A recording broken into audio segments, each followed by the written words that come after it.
Welcome, everyone. As part of our ISME 70th anniversary celebrations, we are talking to past presidents and significant contributors to ISME as a society. So I'm privileged to have Professor Gary McPherson from Australia talking to me today. He was president-elect in 2002 in Norway, and then came in 2004 and oversaw the Malaysian ISME conference. So welcome, Gary. Can you tell us a little bit about your association with ISME and how it came to be? Where did it actually start? Well, I started in ISME in 1984 when I got a job at the University of Western Australia, where Sir Frank Callaway was, and he'd been president of ISME, treasurer of ISME, done every role in ISME, and then became our honorary president in the late a few years later after he retired. So Frank used to get me to organise all the archives, and because he was really concerned about the future of the society and keeping track of everything. He was fastidious in that way, and a really beautiful way of thinking about things. He was proud of the history.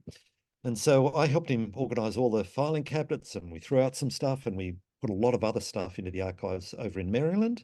And he also then got me to help with the IJME because he was editor of the International Journal of Music Education.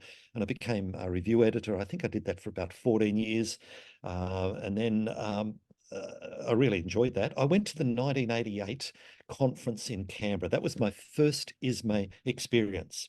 And I was I'm just drawn to it. The level of presentations and performances. I'd never experienced anything like that in my life.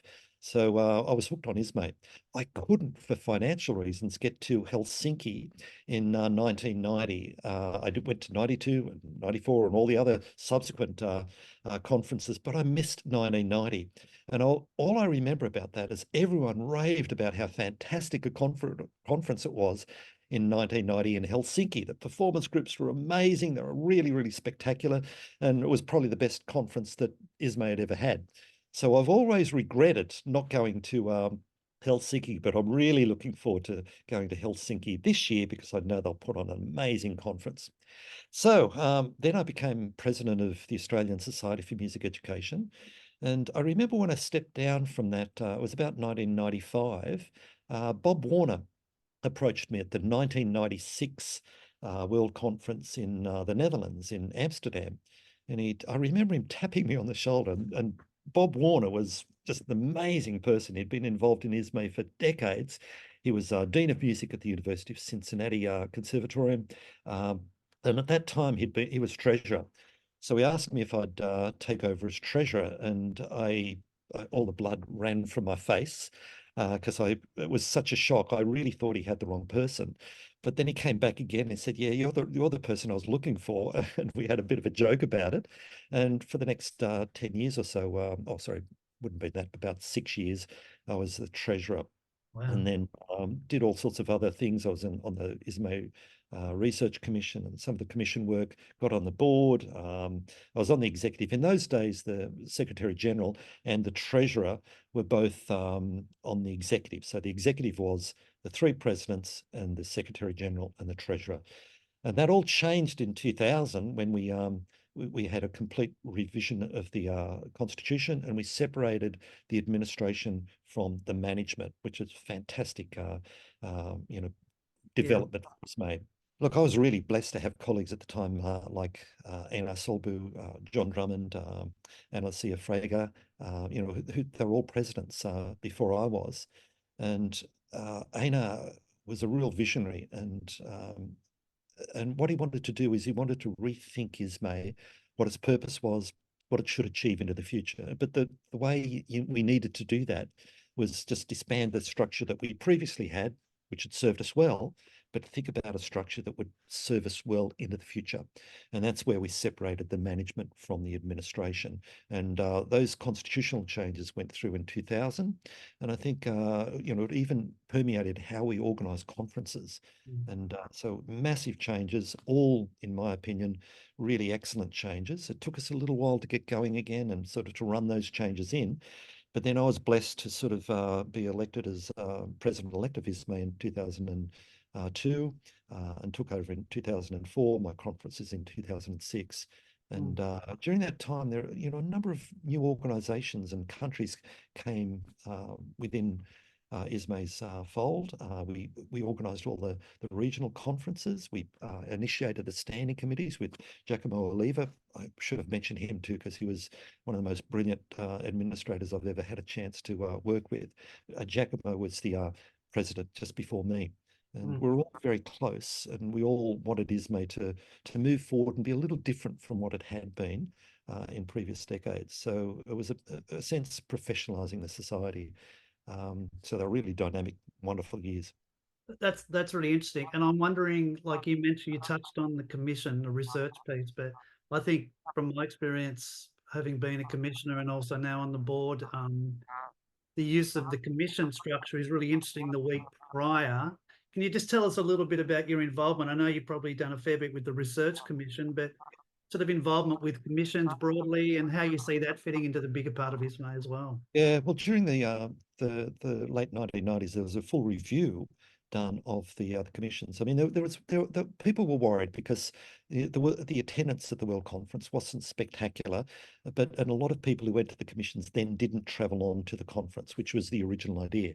Now, they didn't do it because of the cost, obviously, and they were really interested in a focus group, whether that was MISTEC or research or whatever it was. And so there was all this a lot of uncertainty for a couple of decades about what we do. And I think there was a strong feeling that we just don't introduce any more commissions until we can settle all of this down. That's why we came up with special interest groups and things in the conference, for example. But, you know, for me, it was the commissions that sort of, and particularly the research commission, that got me established in music education. I idolised those sessions. It was a chance for me to meet the best people in the world, but also air my research and get it critically evaluated and just talk about the things I was interested in. I'll never forget my first ISME Research Commission was in 1992. That was the first time I ever gave a paper internationally, and I was very, very experienced as an academic. And so I went to Nagoya in Japan, and I was second on. And the first person was Desmond Sargent, and he gave this amazingly eloquent presentation. And I was petrified. If I wasn't scared before I gave my presentation, boy, was I scared after he presented. And then because there's another 40 minutes of questions and probing and debate about the presentation.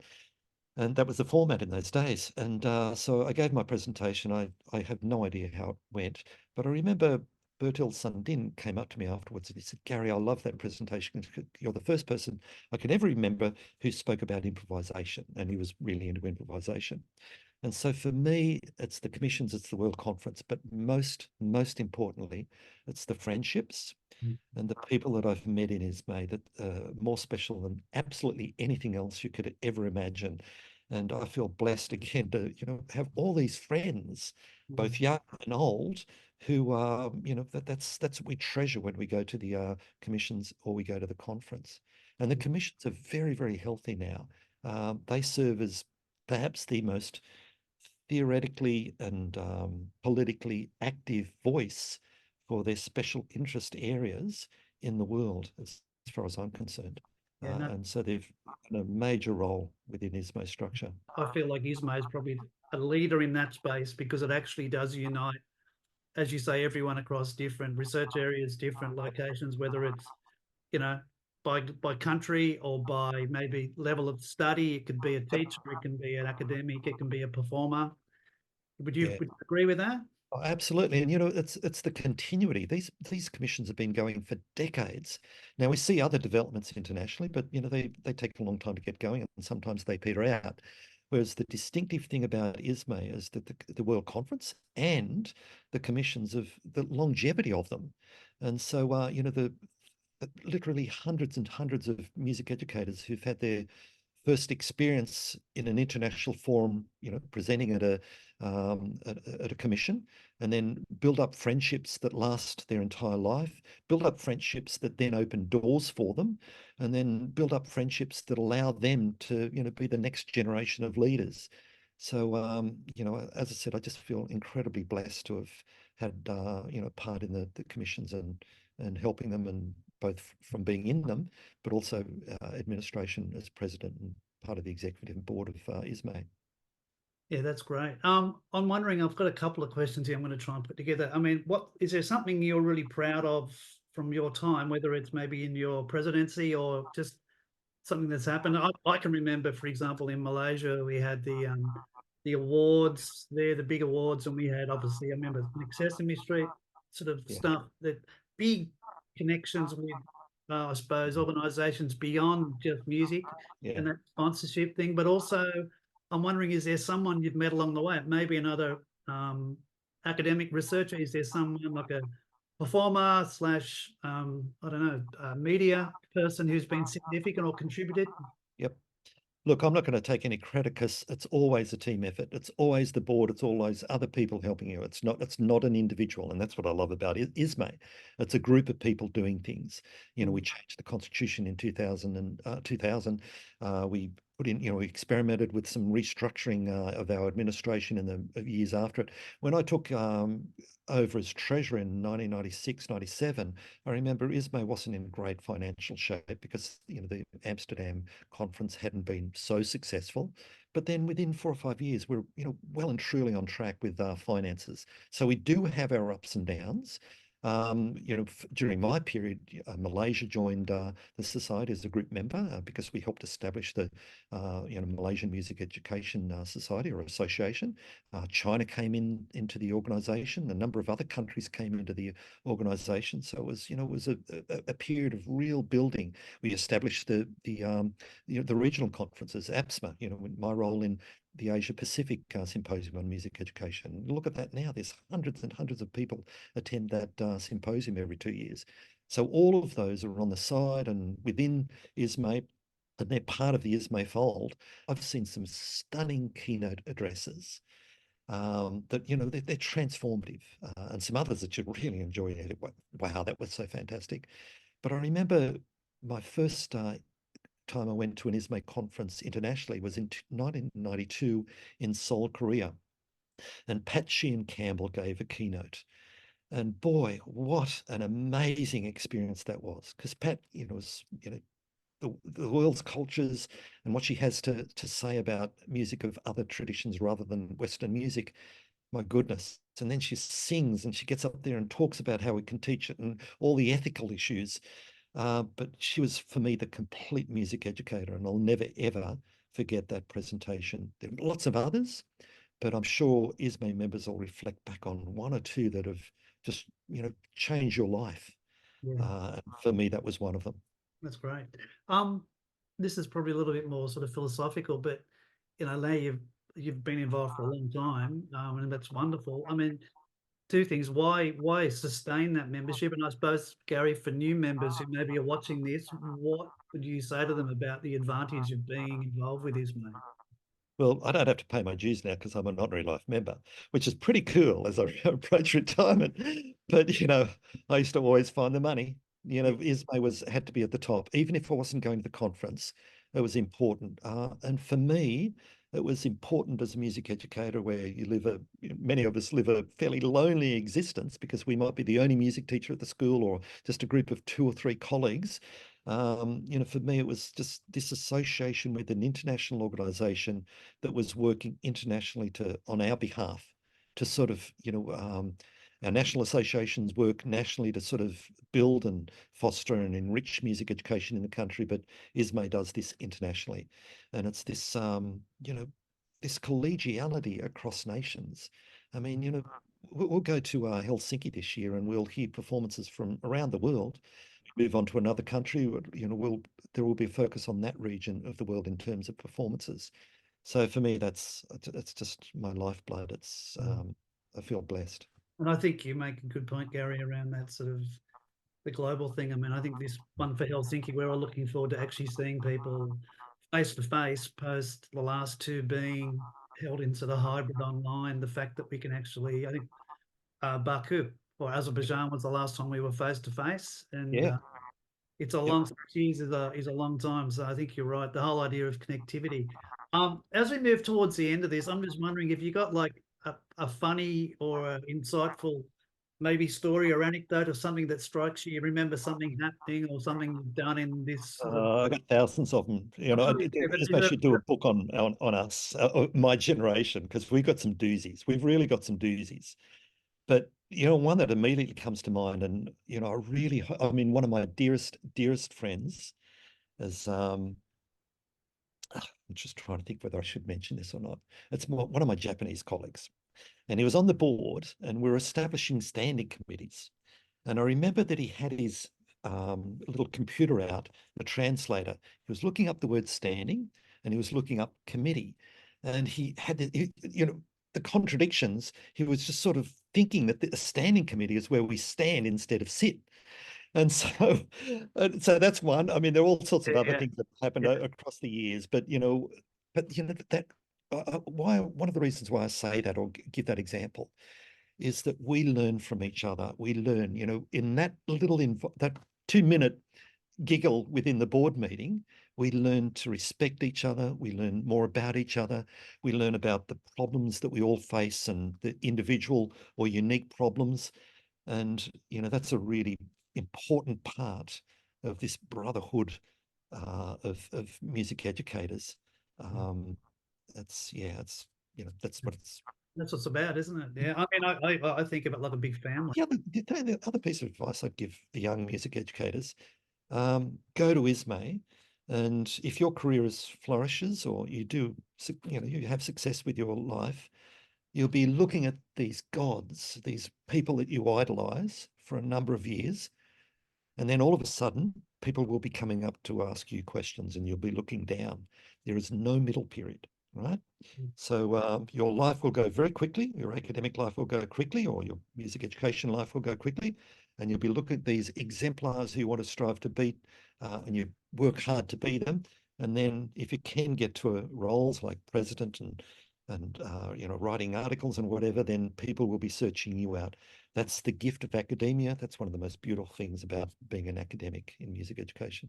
And I think you make a great point there, Gary, that it's not. I mean, I don't see ISME, any of the organisations as being quite hierarchical. It's very much, if you say, a brotherhood or a community. We often call it in Mistech a family. It's just you don't feel threatened by people, although you, as you say, you can. It's more a case of you feel like they're approachable and you can go and have a conversation or a cup of coffee and actually, as you say, forge something that goes way beyond a biennial event. It becomes this ongoing sort of, I suppose, friendship for years and years. Yeah, lots to be proud of. So just as we finish up, if I said to you, for me, ISME means, what does it mean to you?